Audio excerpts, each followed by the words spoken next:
Hello friends, astro ब्रह्मांड में आपका स्वागत है। मैं हूं आपकी एस्ट्रोलॉजर श्वेता आंवले और मैं लाई हूं आपके लिए लर्न फ्री एस्ट्रोलॉजी ऑनलाइन। नियतम कुरु कर्म त्वम कर्म ज्यायो है कर्मण शरीर यात्रापि चते न प्रसिद्धियेद कर्मण। गीता में लिखा है व्यक्ति का बिना काम करे रहने से कई गुना अच्छा है उसका काम करना, क्योंकि अपने कर्मों का त्याग करके कोई भी व्यक्ति अपना पालन पोषण नहीं कर सकता है।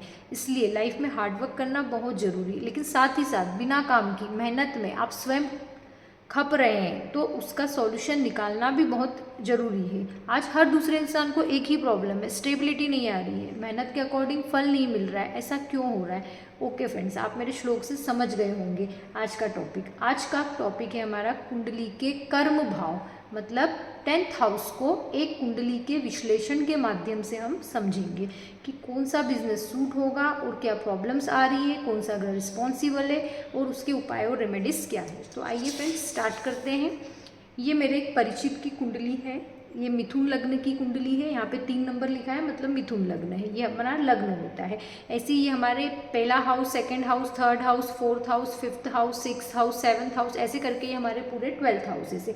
ये पूरा हमारा 360 डिग्री का होता है। 360 डिग्री को हम ये 12 हाउसेस में जब डिवाइड करते हैं तो एक एक राशि के पास 30-30 डिग्री का आता है मेजरमेंट, ठीक है। अब इनके जन्म के समय इस राशि कौन सी राशि में कौन सा ग्रह प्लेस था तो वो मैंने यहाँ पर रख दिया है ना। चंद्रमा जो है वो कर्क राशि में प्लेस था, केतु जो है वो 5 नंबर की मतलब सिंह राशि में प्लेस था, शनि जो है वो धनु राशि में प्लेस था, मंगल जो है वो मकर राशि में था, राहु जो है वो कुंभ राशि में, और गुरु बुध और सूर्य ये तीनों मेष राशि में प्लेस थे और शुक्र है वृषभ राशि में प्लेस था इनके जन्म के समय पर। अब इन सभी ग्रहों की यहाँ पर मैंने डिग्री लिख दी है, ठीक है। अब इसमें क्या है, जो मंगल है वो 10 नंबर की राशि मतलब कि उच्च का होकर बैठा हुआ है, ठीक है। अब शुक्र जो है वो वृषभ राशि में बैठा है, मतलब कि अपनी स्व राशि में बैठा है, और जो सूर्य है वो 1 नंबर की राशि मेष राशि में उच्च का होकर बैठा है। जो शनि है वो वक्रीय है। चंद्रमा जो है वो वर्गोत्तम ग्रह है। वर्गोत्तम मतलब अगर मैं इनका नवमांश चक्र निकालूंगी तो उसमें चंद्रमा अभी यहाँ पर 4 नंबर की मतलब कर्क राशि में, तो उस वाले उसमें भी वो कर्क राशि में ही आएगा, तो वर्गोत्तम ग्रह है। वर्गोत्तम ग्रह हमेशा अच्छा फल देते हैं। गुरु जो है वो 16 डिग्री का है, राहु 27 डिग्री का है। ऐसे सभी ग्रहों की यहाँ पर मैंने डिग्रियाँ लिख दी है, ठीक है। अब हमको अब ये मिथुन लग्न है ना फ्रेंड्स। अब मिथुन लग्न में हमको ये देखना है, देखो हर लग्न के लिए योग कारक ग्रह, मारक ग्रह और जो समग्रह होते हैं वो हर ही लग्न के लिए अलग अलग होते हैं। अब मिथुन लग्न के लिए यहाँ पर योग कारक ग्रह कौन सा बन रहा है? बुध है, शुक्र है, शनि है ना। लग्न का स्वामी, त्रिकोण का स्वामी, ये क्या होते हैं? शुभ होते हैं। तो ये मिथुन राशि है तो यहाँ बुध हो गया, 7 नंबर मतलब शुक्र हो गया। तुला राशि हो गई 11 नंबर मतलब कुंभ राशि, मतलब यहाँ पर लॉर्ड कौन बनता है? शनि बनता है। तो ये तीनों ग्रह यहाँ पर योग कारक ग्रह है। मारक ग्रह कौन कौन से हैं? चंद्रमा, सूर्य और मंगल, ठीक है। अब समग्रह इस पत्रिका के लिए कौन से हैं? गुरु। समग्रह मतलब न्यूट्रल, न दुश्मन और न फ्रेंड, ठीक है। तो उसको हम समग्रह की कैटेगरी में आते हैं। अब हमको यहाँ पर हमारा जो क्वेश्चन है वो कर्म भाव से रिलेटेड है ना। कि हमको यहाँ पर फर्स्ट हाउस को देखना है और इसके 10th हाउस को देखना है। ये दोनों जो घर है हमको अभी हमारा क्वेश्चन इससे रिलेटेड है, हमको इन दोनों घर को अच्छे से एनालिसिस करना है कि इन दोनों ग्रह पे कौन कौन से जो ग्रह है प्लैनेट से वो इफेक्ट्स डाल रहे हैं, किन का युति संबंध हो रहा है, किन की दृष्टि हो रही है, क्या हो रहा है, और इनके मालिक कौन है, लॉर्ड कौन है, हमको वो देखना है। अब यहाँ पर देखिए फर्स्ट हाउस में क्या लिखा है? 3 नंबर लिखा हुआ है, ठीक है। हमको इस दोनों घर को फोकस करना। अब 3 नंबर मतलब मिथुन राशि। अब मिथुन राशि का स्वामी कौन बनता है? यहाँ पर मिथुन राशि का स्वामी बुध बनता है। तो लग्नेश यहाँ पर क्या हो गया आपका? बुध हो गया। तो हम देखेंगे कि बुध कहाँ प्लेस है। तो इस कुंडली में बुध कहाँ पर प्लेस है? ये वाले हाउस में है ना। पर यहाँ पर जो बुध है वो ये कौन सा हाउस है? 11 नंबर का हाउस है। राशि यहाँ पे 1 नंबर लिखी है लेकिन इस हाउस का नाम क्या है? ये 11th हाउस है, लाभ का घर है आपका। तो यहाँ पर जो लग्नेश उठ के अगर लाभ के घर में जाता है तो ये बहुत अच्छी प्लेसमेंट मानी जाती है फ्रेंड, ठीक है। अब हम सेकंड चीज़ क्या देखेंगे यहाँ पे कि इस हाउस पे किन किन ग्रहों की दृष्टि पड़ रही है या इस हाउस में कौन सा ग्रह बैठा है। तो यहाँ पर तो कोई भी ग्रह नहीं बैठा है। दृष्टि किन किन की पड़ रही है? शनि 7वीं दृष्टि से पूरी दृष्टि दे रहा है, राहु 5वीं दृष्टि से दे रहा है, 1 2 3 4 5 5वीं दृष्टि से राहु भी इस घर को देख रहा है ना। तो इनकी लाइफ में थोड़ा सा इनको है कि नेगेटिव इफेक्ट्स ज़्यादा रहते हैं, तो थोड़ा सा उससे इनको बचना है, क्योंकि शनि और राहु दोनों का काम है कि आपको आपके दिमाग में नेगेटिविटी को भरना है ना, तो उससे थोड़ा सा बच के रहिए, ये मैं आपको पर्सनल सलाह दूंगी। अब हम यहाँ पे देखते हैं कि जो बुध है ना, तो बुध क्या हुआ है, बुध यहाँ पे आपके 11th हाउस में बैठा है, तो प्लेसमेंट बहुत अच्छी है। लेकिन देखिए यहाँ पे सूर्य जो है मेष राशि में उच्च का हो गया, मैंने बताया, लेकिन यहाँ पर सूर्य जो उच्च का हुआ है, क्या वो बहुत अच्छा इफेक्ट देगा? नहीं देगा। क्यों नहीं देगा? क्योंकि 5 नंबर सूर्य जो है इस हाउस का यहाँ पर मालिक है ना। अब ये 5 नंबर की जो राशि है सिंह राशि, अब ये वाला हाउस किसका होता है? मेहनत का हाउस है, तो मेहनत का घर यहाँ पे उच्च का हो गया, तो ऐसे इंसान को लाइफ में बहुत खपना पड़ता है ना, क्योंकि यहाँ पर क्या हुआ है, सूर्य इस हाउस में जाकर उच्च का हो गया। अब हम देखेंगे, और सूर्य ऑलरेडी यहाँ पर मारक ग्रह है मिथुन लग्न के लिए, ठीक है, और वो उच्च का हुआ है, तो यहाँ पर इसके उच्च का होने से भी इतना बेनिफिट आपको यहाँ पर नहीं मिलेगा। अब हम दूसरी चीज़ देखेंगे कि 10th हाउस को हम देखते हैं, तो 10th हाउस में कौन कौन से प्लैनेट्स इफेक्ट डाल रहे हैं? 10th हाउस में न तो एक भी ग्रह बैठा है और ना यहाँ पर कोई भी ग्रह इस हाउस को देख रहा है। इस हाउस का लॉर्ड कौन है? यहाँ पर 12 नंबर मतलब मीन राशि लिखी है, मीन राशि का लॉर्ड कौन होता है? गुरु होता है। गुरु कहाँ पर प्लेस है? गुरु भी 11th हाउस में जाके बैठा है, बुध के साथ में, बुध और सूर्य के साथ में, और 11th हाउस जो होता है लाभ का घर है, उसमें जाके बैठा है। प्लेसमेंट बहुत अच्छी है। अगर दशम भाव का स्वामी अगर 11th हाउस में जाके बैठता है तो ये एक राजयोग और धनयोग होता है। प्लेसमेंट बहुत अच्छी है ना। लेकिन एक चीज़ यहाँ पर समझिए, सूर्य से बुध और गुरु दोनों ही इस कुंडली में अस्त है। कैसे अस्त है? देखिए, जो बुध है वो उसकी डिग्री है 12 डिग्री, ठीक है, सूर्य की डिग्री है 9 डिग्री, गुरु की डिग्री है 16 डिग्री। अब सूर्य और बुध इन दोनों के बीच में डिफरेंस देखिए कितना है, 9 से 12 डिग्री के बीच में 9, 10, 11, 12, 3 से 4 डिग्री का डिफरेंस है, ठीक है। अब हम गुरु का देखिए, तो गुरु का कितना डिफरेंस है?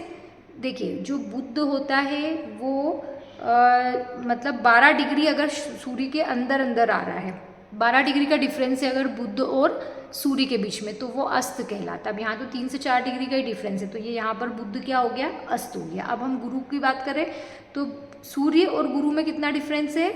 ये 9 के बाद यहाँ पे 16 डिग्री, 60 डिग्री का डिफरेंस है। तो गुरु 16 डिग्री तक सूर्य के अंदर, अगर इन दोनों में डिग्री में अगर 16 डिग्री तक का डिफरेंस होता है तब भी ये अस्त ही माना जाता है। 16 डिग्री के आगे अगर दोनों में डिफरेंस होता है डिग्री का तो गुरु अस्त नहीं माना जाता है। पर यहाँ पर तो सिर्फ 7 डिग्री का ही डिफरेंस आ रहा है, तो यहाँ पर ये क्या हो गया? गुरु भी अस्त हो गया।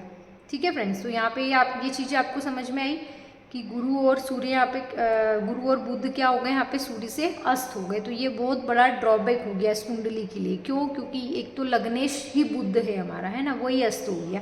फिर यहाँ पे जो कामकाज के घर का स्वामी बन रहा है वो गुरु बन रहा है, वो भी जाके अस्त हो गया सूर्य। प्लेसमेंट बहुत अच्छी है, अगर ये इनको पावर मिल जाए तो ये पत्रिका कमाल कर देगी, है ना। तो थोड़ा सा हमको इसके लिए रेमेडीज करनी पड़ेगी, अभी मैं उसकी तरफ भी चलेंगे।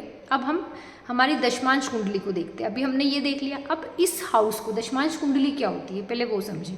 ये जो हाउस होता है 10th हाउस, अब इस 10th हाउस को बारीकी से हमको समझना है ना, इसका सूक्ष्म विश्लेषण करना है, तो उसके लिए दशमांश कुंडली होती है। ये देखिए ना, इसको हम D10 चार्ट बोलते हैं। अब ये दशमांश कुंडली से आपको क्या समझ में आ रहा है? ये जो दशमांश कुंडली में भी यही लग्न होगा, सब 12th हाउस ऐसे कैसे ही बने होते हैं, ठीक है। लेकिन इसमें क्या होता है कि इसमें भी आपको 2 ही हाउस, इसमें ऐसा नहीं होता है कि जैसे इसमें क्या होता है कि जो 2nd हाउस है वो आपके परिवार का घर है, 3rd हाउस है यहाँ पे आपके मेहनत का छोटे भाई बहन का घर है, 4th हाउस आपका सुख का घर है। अभी दशमांश कुंडली में आपको ये नहीं देखना है। दशमांश कुंडली में आपको सिर्फ इसके 10th हाउस को देखना है और 1st हाउस को देखना है कि वो क्या कर रहे हैं। तो 1st हाउस में यहाँ पे गुरु प्लेस है, देखो 6 नंबर की राशि लिखी है, मतलब कन्या राशि। कन्या राशि का स्वामी कौन बनता है? बुध बनता है।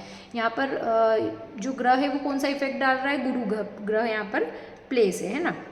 अब इसमें D10 चार्ट में अभी आप ये देखो कि जो गुरु है ना, वो मतलब इसमें 1st हाउस में कौन कौन से जो ग्रह है वो इफेक्ट डाल रहे हैं, हम उसको समझते हैं पहले। तो यहाँ पर चंद्रमा जो है वो अपनी 7वीं दृष्टि से देख रहा है, ठीक है। अब यहाँ इसका जो स्वामी है जो बुध है ना, वो 12th हाउस में जाके बैठा है शुक्र के साथ में। ये चीज़ देख ली हमने, फर्स्ट हाउस पे यही लोग दृष्टि डाल रहे हैं, ठीक है। और मंगल देख रहा है 8वीं दृष्टि से, मतलब इस हाउस पे मंगल का इफेक्ट है, गुरु का इफेक्ट है और चंद्रमा का इफेक्ट है। अब हम इसके 10th हाउस को देखेंगे तो 10th हाउस में मिथुन राशि लिखी है, 3 नंबर मतलब मिथुन राशि। मिथुन राशि का स्वामी बुध बनता है, मतलब इन दोनों फर्स्ट और जो 10th हाउस है, इन दोनों का स्वामी कौन बन रहा है, यहाँ पर बुध बन रहा है। और बुध कहाँ पर जाकर प्लेस है, बुध आपके 12th हाउस में शुक्र के साथ में प्लेस है दशमांश कुंडली में, ठीक है। अब हमने यहाँ पे नोटिस कर लिया, मतलब ग्रह यहाँ पे कौन कौन से हमको इंपॉर्टेंट दिख रहे हैं। बुध दिख रहा है, यहाँ पर भी बुद्धि बन रहा है, यहाँ पर भी बुध बन रहा है, और एक गुरु दिख रहा है, गुरु भी यहाँ पर भी प्लेस है, यहाँ पर भी प्लेस है। तो गुरु का कामकाज क्या होता है, शिक्षा से रिलेटेड।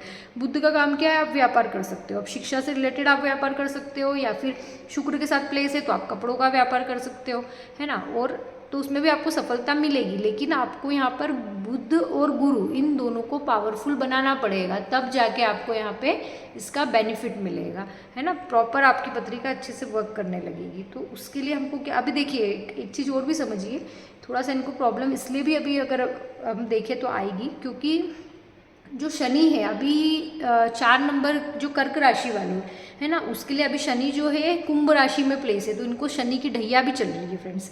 और शनि की ढैया अभी 8th हाउस में शनि जो 17 जनवरी 2023 को आया था, और आने वाले 2.5 साल तक वो रहेगा, है ना। अभी तो 6-7 महीने ही हुए हैं उस बात को, तो अभी तो 2 साल और रहेगा शनि यहाँ पर। तो ऐसे में इनको पॉलिटिक्स से बचना है, ठीक है, अच्छा बोलना है ताकि परिवार का माहौल ये अच्छा रख पाए, और नेगेटिविटी से बचना है।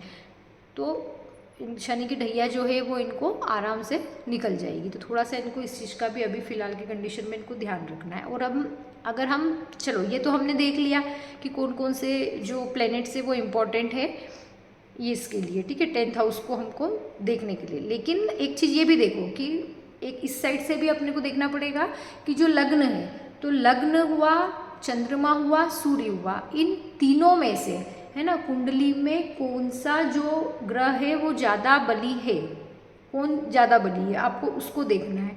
तो आपने क्या देखा, इस चीज़ को समझिए। लग्न 11 डिग्री पे बैठा है, सूर्य जो है वो 9 डिग्री पे बैठा है, चंद्रमा जो है वो 1 डिग्री पे बैठा है। इन तीनों में से डिग्री किसकी सबसे ज़्यादा है, डिग्री लग्न की ज़्यादा है। तो लग्न से आपको 10th हाउस काउंट करना है ना। 1 2 3 4 5 6 7 8 9 10, तो लग्न से 10th हाउस कौन सा आ रहा है, ये वाला घर आ रहा है। यहाँ पे राशि क्या लिखी है, 12 नंबर, मतलब मीन राशि लिखी है। इसका स्वामी कौन बन रहा है, गुरु बन रहा है। तो मतलब यहाँ पर हमको गुरु से रिलेटेड जो बिजनेस होगा वो इनको बेनिफिट देगा, ये तो तय है। और जैसे अगर हम देखें तो इनकी कुंडली में शुक्र भी 12th हाउस में अच्छा प्लेस है, और दशमांश कुंडली में हम देखें तो बुध जो है वो शुक्र के साथ में यहाँ पर प्लेस है। तो अगर ये कोई ऐसा बिजनेस, और राहु भी अगर हम अभी देखेंगे तो 30 अक्टूबर को राहु भी चेंज होकर इनके 11th हाउस में आ जाएगा, है ना। अभी है ना, हाँ ठीक है, मतलब कर्क राशि वालों के लिए अगर हम देखेंगे, कर्क राशि वालों की बात कर रही हूँ। अभी जो राहु है वो अगर लग्न से देखेंगे तो इसमें है ना, और इसमें यहाँ पर आएगा।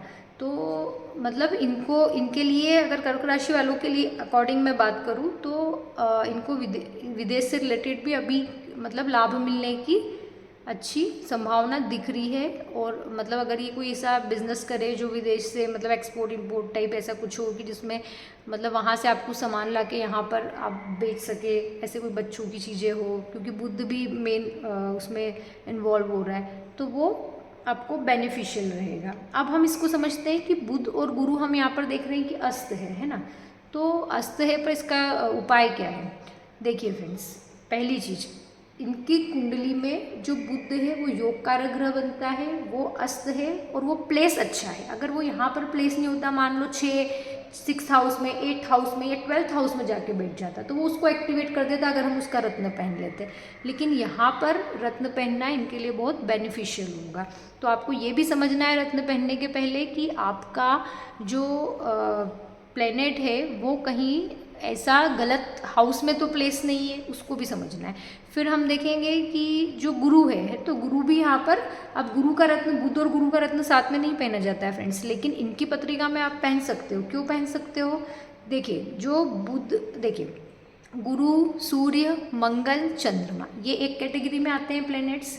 बुध, शुक्र, शनि, राहु, केतु, ये आपस में फ्रेंड्स है, इनकी ये एक कैटेगरी में आते हैं। लेकिन यहाँ आप बुध और गुरु का जो रत्न है वो एक साथ धारण कर सकते हैं, क्योंकि यहाँ पर बुध और गुरु को चारों केंद्र के हाउस मिले हैं, है ना। 3, 6 ये दोनों क्या है, मिथुन राशि और कन्या राशि, ये दोनों बुध की राशि है। 9 मतलब धनु राशि, 12 मतलब मीन राशि, ये दोनों किसकी है, गुरु की राशि है। तो इनको केंद्र के घर मिले हैं, है ना, इस लग्न में, मिथुन लग्न में। तो इस कंडीशन में आप अगर गुरु का रत्न भी धारण करेंगे तो आपके लिए बेनिफिशियल रहेगा, क्योंकि गुरु यहाँ पे आपके कर्म भाव का स्वामी बनता है ना। और यहाँ पे ये अपना जो 7th हाउस है ना, तो उसके लिए भी, बिजनेस के लिए इस हाउस को भी हमको देखना पड़ता है ना, क्योंकि ये जो होता है इस हाउस से 10वां हाउस ये होता है, 10th हाउस ये होता है। तो आप अगर भावात नियम के हिसाब से आप देखेंगे तो इस हाउस से 10th हाउस कौन सा हो गया, ये हो गया। तो इसका भी मालिक कौन बन रहा है, गुरु बन रहा है। तो अगर आप गुरु को एक्टिवेट करोगे तो आपका बिजनेस क्या होगा, बहुत तरक्की करेगा, और जैसा आप चाह रहे हो वो आपको सब सफलता मिलेगी, वो भी कम मेहनत में। अभी आप मेहनत ज़्यादा करते हो, उसके रिगार्डिंग आपको फल नहीं मिलते। अब आपको कैसे पहनना है, अब आप उस चीज़ को समझ लिया, हम उसको फोकस करते। देखिए, पन्ना आपको पहनना है सीधे हाथ में पहनना है। सीधे हाथ की जो अपनी कनिष्का उंगली होती है, सबसे छोटी वाली उंगली है ना, उसमें आपको पहनना है। या तो गोल्ड में पहने हुए आप, या तो फिर आप अष्टधातु में भी बनवा सकते हैं। जितना आपका वेट है उसका 1/10 पार्ट, उतने रत्ती का पन्ना पहना जाता है। मान लीजिए आपका वेट 60 kg है तो आप 6 रत्ती का पन्ना पहनेंगे। 70 kg है तो आप 7 रत्ती का पन्ना पहनेंगे।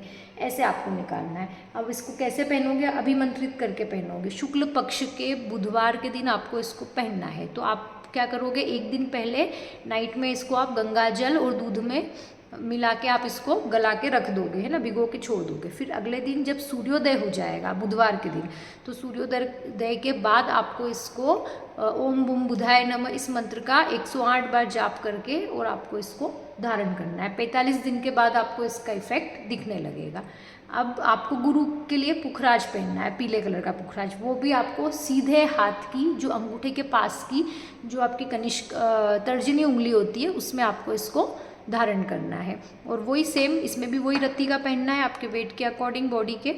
वैसे 5.25 कैरेट का भी देखिए, अगर क्वालिटी अच्छी होगी आपके रत्न की तो आप अगर थोड़ी सी कम क्वांटिटी का भी पहनेंगे तो चलेगा। लेकिन अगर क्वालिटी ख़राब है तो उससे क्या, अगर आप आधा रत्ती या 1 रत्ती ज़्यादा का भी पहन लेंगे तो भी वो सेम ही इफेक्ट देगा। तो ये आपको देखना है कि आप क्वालिटी वाइज प्योर और अच्छा लेके आए, है ना। तो आप अपने अकॉर्डिंग उसको चूज़ करके ला सकते हैं। अब यही आपको करना है। इसको आपको पुखराज को गुरुवार के दिन पहनना है, शुक्ल पक्ष के, ठीक है। उसमें आपको क्या करना है, इसमें भी आपको ऐसे ही करना है। गुरुवार के दिन सूर्योदय के टाइम, सुबह जल्दी उठकर, है ना, जब सूर्योदय हो रहा है उस समय आपको इसको पहनना है। पहले आपको इसको अभिषेक करना है गंगा जल दूध के साथ, अक्षत फूल सब करके, और फिर आपको इसको अपने हाथ की, सीधे हाथ की तर्जनी उंगली में आपको इसको धारण करना है। इसको गोल्ड में पहन सकते हो या फिर इसको पीतल में भी आप पहन सकते हो। वैसे गोल्ड में ही बेटर होता है ये पुखराज। इसके आपको रिजल्ट बहुत पॉजिटिव और अच्छे मिलने लगेंगे जैसे ही आप इसको धारण करेंगे, क्योंकि आपकी कुंडली में ग्रह बहुत अच्छे प्लेस है। लेकिन प्रॉब्लम क्या है कि बुध और जो गुरु है वो अस्त हो गए हैं, और उसी कारण ये सब हो रहा है। जब इन दोनों का वो हो जाएगा तो आपको हर चीज़ में, जैसे कभी देखिए, गुरु को पावर देने से, जो पुखराज हम पहनेंगे उससे एक चीज़ ये भी होगी कि आपकी पत्रिका में, जैसे यहाँ पे मंगल जो है वो 10th हाउस में भली उच्च का होके बैठा है ना, उस पर चंद्रमा की दृष्टि है। फिर अगर हम यहाँ पे देखें तो यहाँ पे शनि और केतु का भी बन रहा है, तो ये थोड़ा सा एक दुर्घटना के योग भी कहीं ना कहीं ये क्रिएट कर देता है। तो आपको गुरु जब पावर में आ जाएगा तो आपके ये यहाँ पर होने वाली जो आकस्मिक जो अपने घटनाएं होती है उसको भी कहीं ना कहीं ये कंट्रोल करेगा। आपको समाज में मान सम्मान भी दिलाएगा, और आपको बिजनेस में तो प्रोग्रेस करेगा ही। तो आपको इसके बहुत अच्छे ही रिजल्ट देखने को मिलेंगे अगर आप इसको पहनते हैं तो। ओके फ्रेंड्स, ये था आज का हमारा 10th हाउस का विश्लेषण विद एग्जाम्पल्स। वीडियो बनाने में बहुत मेहनत लगती है। अगर आपको मेरा वीडियो पसंद आया हो तो प्लीज़ आपके एक लाइक से मैं बहुत मोटिवेट हो जाती हूँ। बहुत जल्द मैं नेक्स्ट वीडियो लेकर आऊँगी। लाइक शेयर सब्सक्राइब करना ना भूलें। Thank you so much for watching.